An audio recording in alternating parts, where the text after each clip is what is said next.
A beggar lived at a busy railway station, relying on the generosity of passengers for his survival.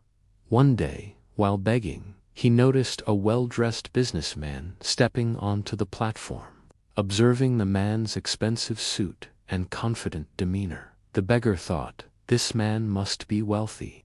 If I ask him for money, he'll surely give me a generous donation." With this hope, the beggar approached the businessman, extending his hand. However, instead of giving money, the businessman looked at him and asked, "Do you always just take from others? Have you ever given anything to anyone?" The beggar was taken aback. He had never been asked such a question before. After a moment of confusion, he replied, "Sir, I'm just a beggar. I survive by asking for alms. I have nothing to give." The businessman smiled slightly and said, "If you believe you have nothing to give, then you also have no right to ask for anything. I am a businessman, and I believe in exchange. If you can offer something to me, I can give you something in return. But if you have nothing to give, I cannot give you anything." The businessman then boarded his train and left, leaving the beggar standing there, stunned. The beggar couldn't stop thinking about the businessman's words. If I can offer anything, why should people give me anything? For the first time, he questioned his approach to life. That night, as he lay awake, the businessman's words echoed in his mind. If you want to receive, you must first give. Days passed, and the beggar no longer asked for money. Instead, he spent his time thinking. Eventually, he noticed a patch of wildflowers blooming near the tracks. An idea struck him. What if, instead of just taking, I offer something in return?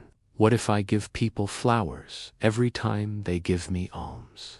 Excited by the idea, the beggar picked a handful of flowers and returned to his usual spot. The next time someone gave him money, he smiled and offered them a flower in return.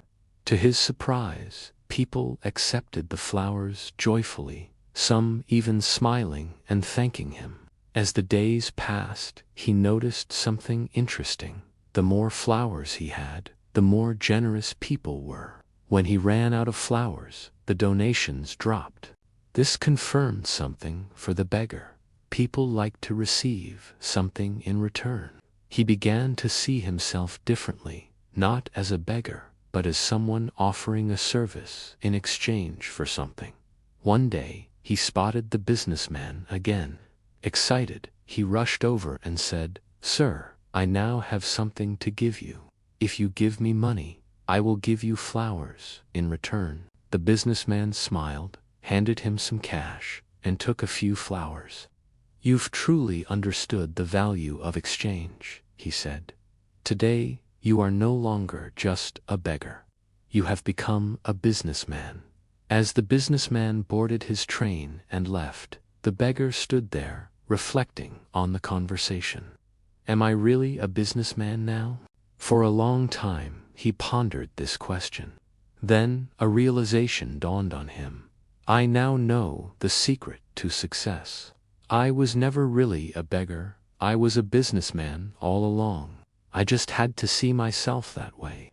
From that moment on, the beggar left the railway station, never to return as a beggar again.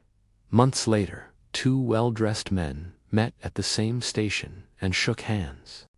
One man looked at the other, puzzled. "Do I know you?" he asked. The other smiled and replied, "Yes, we've met before. Right here, on this very platform." The first man furrowed his brow, then suddenly remembered. "Wait, you're the beggar, the one I refused to give money to, and then I bought flowers from you." The former beggar laughed. "Yes, that was me. But now, I'm no longer a beggar. I run a successful flower business, and I'm traveling to expand it further." The businessman was astonished. "That's incredible. What changed?" The flower seller smiled. you taught me one of life's greatest truths. We only receive when we give." That day, I realized that I was never really a beggar. I was a businessman all along. I just had to see myself that way. The two men shook hands again, now as equals, before boarding their respective trains, each heading toward their future.